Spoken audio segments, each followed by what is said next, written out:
All right, proving the Bible is true can't be done. Proving it's fake can't be done. But what if I told you I can demonstrate gradually that it is a carrier of a template, that is a human life cycle template that repeats over and over?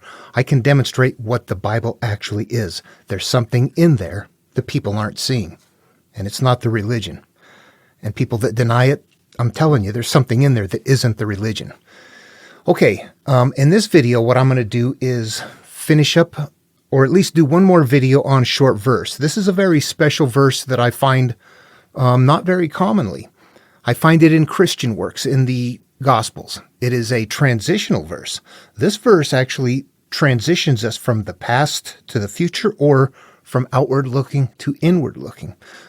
That's a strange thing. I'm going to read the verse. There's a combination of verses, and I'm going to read through the whole sequence, and then let's just talk about it. My name is Dan Paulson, everyone. Welcome to the channel. Okay, this is the question about fasting from Matthew 9 and verses 14 through 17. When the disciples of John came to him, saying, "Why do we and the Pharisees fast often, but your disciples do not fast?" And Jesus said to them, "The wedding attendants cannot mourn as long as the bridegroom is with them, can they? The days will come when the bridegroom is taken away from them, and then they will fast. No one sews a piece of unshrunk cloth on an old cloak, for the patch pulls away from the cloak, and a worse tear is made. Neither is new wine put into old wineskins, otherwise the skins burst, and the wine is spilled, and the skins are ruined. But new wine is put into fresh wineskins, and so both are preserved." Okay, the first thing I want to say is, to me, that gets my attention mentally because it is not cohesive. We read through that and go, what did I just hear there? The first question is about fasting, Pharisees and John the Baptist fasting, and it ends up with wineskins and garments. Of course, those are parables. All of them are. They don't have to be announced. They're things that we have to interpret. And what we're going to do is go through and interpret what these are. So let's go ahead and start right off the bat. And I'm going to go some places to keep this short that I'll talk about briefly. But like I said, it's big to unfold this. Now, the first one of this short video series I did, the interpretation verses, was "I am that." And we can recognize some of those verses in here. I'll post a link to that video below. It was the first one in this series. And what it does is it takes any verse that has some kind of a component in there. We shape clay into a pot. It's covered in more detail in that first video, but basically that means I am the pot, and me shaping clay is me living my life and judging it and becoming a product of what I'm judging. I become the clay pot, and I've shaped it. And very specifically, I have shaped it through judging life experiences unbeknownst to me. I don't mean that my life is my fault and that I chose to be here. What I mean is that as we're getting into this material, we understand that we are products of the experiences that we've had. So that is us shaping our pot, the experiences. Probably it's something we don't want. But right here we have a couple of those in Jesus style as well. They're a different genre. They're a religious genre, but they're still the same style of verse. And what that means here is that if we look at this, I'm going to go to the number 16 right there. No one sews a piece of unshrunk cloth on an old cloak, for the patch pulls away from the cloak, and a worse tear is made. Okay, so in this verse, I am the cloak. I am the coat. A garment in the spiritual world is something that you cover yourself with. That means shame, hatred, anger, something like that. Lies, cheat, deceit, something, somehow. It's things that we have covered our pure selves with. We know this right from Genesis.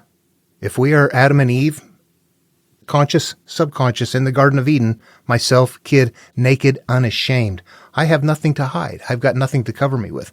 Once first sin happens, then garments come on, and that represents the idea that we are now covering ourselves. We are no longer spiritually naked. We are covered. We actually prefer to be naked. We don't want to be covered. It doesn't have to be stuff like that. It could be fear. It could be wanting something so much that it just hurts us. We can't let it go. Anything like that that makes us feel bad and not live a good life. We are the cloak, and what this is saying here, no one sews a piece of unshrunk cloth on an old cloak. The unshrunk cloth they're referring to is like something from that is new, unshrunk. It's brand new. In another variant, they'll say a piece of a new cloth. But if I'm the cloth, what this is telling me is that I don't put new self on top of my old self. Otherwise, the patch pulls away and the tear is made worse. Life gets worse. That's a difficult one to see. If we move on to 17, it gets easier. Neither is new wine put into old wineskins. Otherwise, the skins burst and the wine is spilled and the skins are ruined. But the new wine is put into fresh wineskins, and so both are preserved. And that's a great example right there. I am the wineskin. You are the wineskin. Anybody who reads this verse and interprets it and finds out that it's about them makes themselves the wineskin. Neither is new wine. That's a new way of life. Put into old wineskin, into my old self. Otherwise, the skins, myself, will burst. It's not going to work. I'm bringing my past with me. I'm trying to get onto a new life, but it won't work. I have not resolved the past. And the wine is spilled. Yeah, that's what happens. The new life doesn't work. It dumps all over the place, and the skins are ruined. It hurts our lives. But new wine is put into fresh wineskin. So that means new life is put into fresh self, and so both are preserved. Now, if we back that up a little bit, it's actually leading someplace. When we start off in the beginning, the disciples of John, who was John? John was the one who baptized Jesus in water. We're going to have this idea here where John and the Pharisees are in the past, and John actually, what John represents is the same thing as a Pharisee. This is a weird thing because it sounds like John the Baptist is on board with teaching people the Bible, teaching them the religion. However, he's teaching people in flesh, not in spirit. So he's teaching what is the surface material.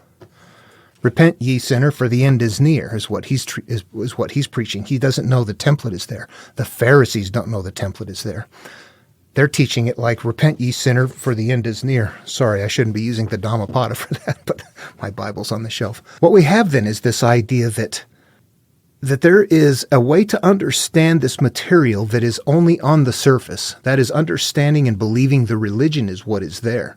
John believes that, and the Pharisees believe that. So they don't have a handle on what's going on. In fact, I'm going to make a perfect correlation here, despite the fact that it might sound weird to people. Take that same template, put it in two different genres of material. You can put it into Greek myth, you can put it into religion. They're both carrying the same thing. Someone that is looking at the Bible and calling it true or trying to decipher it is like somebody saying that the Iliad really happened, or the Odyssey really happened, or that the Argonauts really sailed and defeated a Hydra. That is what that is like. There's something in there. The outside story isn't true. Greek myth is made so wild that you go, oh, it can't be true. And it's not meant to be that anyway. When you get to religion, it's the same template, but in a different genre that has a different impact on the human psyche. So it does something completely different on the outer shell. All of these guys are on the outer shell. They're not seeing the template. And the template, I keep using that term, it's the human life sequence and how to interact with ourselves, how we came about and how we mentally go upstairs and interact with ourselves to change. That is what is actually there. It is an inward, self-healing path that must be taken by the person that is willing to do that. That sequence is there, carried by people who don't know that that sequence is there, but they like the box. This is the Ark of the Covenant story. Many carry it, few see inside. It's all metaphor. It's when you turn it and use it into the brain, suddenly there's instructions here. The next verse, and Jesus said to them, these are all playing out in my psyche now. The John and the Pharisees don't. They don't exist inside of me. They are a part of the past. However, what happens next is if I try to play this out in the psyche, we have a hierarchy here we can work with. There's a bridegroom, wedding attendants, and so what we have there is the bride. Here's what happens. There's a conscious and a subconscious. This would be our bridegroom and our bride, or our Adam and our Eve, or our Abram and our Sarai, or any of those are going to represent the higher self and the inner being. That is what is going on right here. The wedding attendants, what we want is a wedding between ourselves. We've had a divorce through life. We were married or we were combined in the Garden of Eden. We are conscious and our subconscious were happy. We had not begin to accumulate life hurts that makes us act out, or that makes us, maybe we don't act out. Maybe we just sit there and feel like, oh my God, I feel horrible. Anything like that. We've had lives that can hurt us that way. Those are the wedding attendants. The bridegroom would be the consciousness. If the bridegroom wants to marry up with the inside while all the wedding attendants are there, all of our life experiences, it's not going to work. The day will come when the bridegroom is taken away from them. That means we have to consciously leave behind what is there. The wedding attendants represent the things that we have accumulated that prevent the marriage from happening. And then they will fast. Those are healing that takes place right there. So what we had right here is the past. The disciples, John, Pharisees, don't understand it. Jesus says the wedding attendants cannot, he's turning it inward here at this point and is teaching in the hierarchy because we now have the bridegroom and the attendants. Okay, so you see how that works. And this is telling us then that first of all, in the past we understood it one way. Now we're turning inward and realizing that what we have to do is to heal ourselves. This is a rebirth. We have to turn inward and heal ourselves. So this is a transitional verse. Do you see that? These are hard to wrap your head around. All right, this is going to seem stark to some people, but this is how I would interpret it then to be. That those verses right there, those combinations, and the last one down there, that's about the wineskin as well as the cloak. So the first one there was about the past. It's about the old. That's when we were judging our experiences and don't understand that we're doing that. We're just living blindly, attaching to life. Then we wake up. We have to transition. But we must mentally leave our judgments to start to heal. We've got to start leaving all of the things that we're hanging on to and the past and whatever else that is preventing us from moving on. And the other two combined are telling us that we cannot successfully move on in life unless we resolve the hurt that we carry. It'll ruin our lives and we'll drag it with us. That is what is there. How fun is that? Yeah, it interprets that way. It's mentally interactive, and you know what? It's exactly true. It's the odd against your brother. You want a better life? Go resolve that first. It's going to continue to repeat in the same idea for self-healing so many ways. There's going to be a point in time where we're looking through Matthew, Mark, and Luke where there's an actual point where Jesus meets up with John, and John does the baptism, and Jesus emerges, and the sun comes down, and all that kind of stuff. And then what happens? Jesus goes into the desert for 40 days. What do we have in Exodus? When Moses leaves Pharaoh, they cross the Red Sea and go into the desert for 40 years.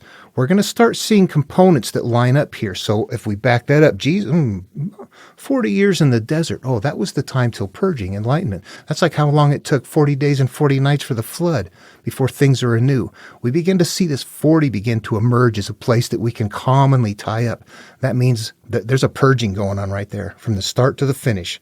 Cleansing. That 40, it means that right there. So we see that the cleansing for Moses happened right after crossing the Red Sea, the threshold, and escaping. So what we have here in the Jesus story, if we back it up, is 40 in the desert. The threshold was what? He was baptized. He didn't cross the Red Sea. He was dipped in and then pulled out. So he crossed the threshold that way.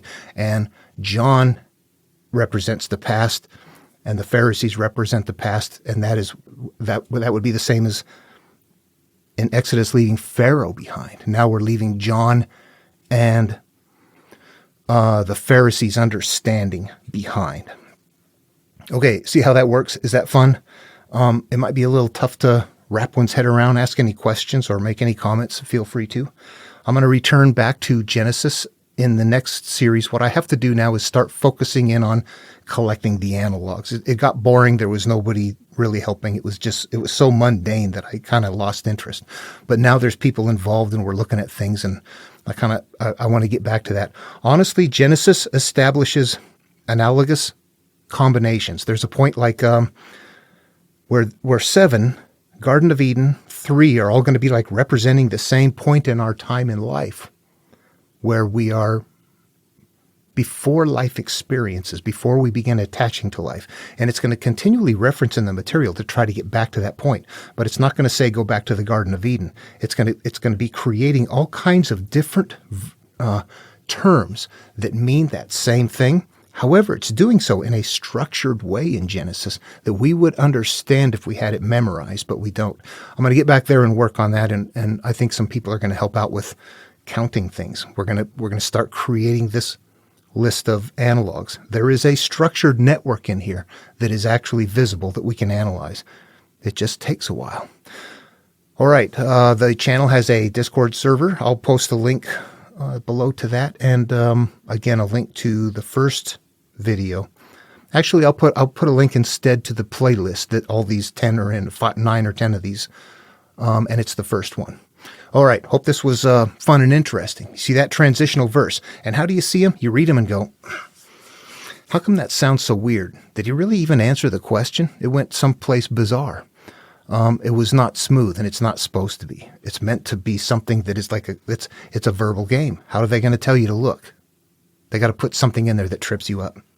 And I believe that's exactly what that is. Okay, when they do things like that, yeah, this is meant to be figured out. All right. Hope it was fun, and I'll see you in the next video.